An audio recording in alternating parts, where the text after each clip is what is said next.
ನಿಮ್ಗೊಂದು ಸಣ್ಣ ಕತೆ ಹೇಳ್ತೀನಿ ಅಂತ ಹೇಳಿದ್ದೆ. ಸರ್ ನರ್ಸ್ ಹೇಳ್ಬಿಡ್ಲಾ? ನಾನು ನಮ್ಮ ಮನೋರು ಮಾತಾಡ್ತಿರ್ಬೇಕಾದ್ರೆ ರಾಘಣ್ಣವ್ರು ಒಂದು ಚಿಕ್ಕ ಇನ್ಸಿಡೆಂಟ್ ಹೇಳಿದ್ರು ನಮ್ಮ ತಂದೆಯವ್ರದ್ದು. ನನಗೂ ಗೊತ್ತಿತ್ತು ಸ್ವಲ್ಪ.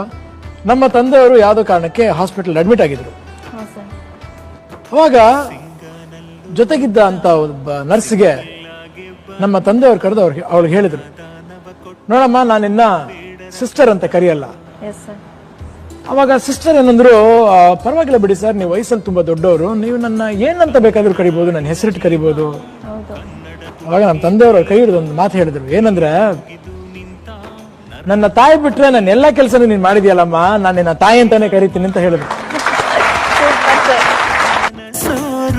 ಅಭಿಮಾನಿಗಳೇ ಇವರ ಮನೆ ದೇವರು, ಎದುರಲ್ಲಿ ಕಂಡೋರು ಕಣ್ತುಂಬಿಕೊಂಡೋರು ಕರ್ನಾಟಕ ರತ್ನ ಎಂದು.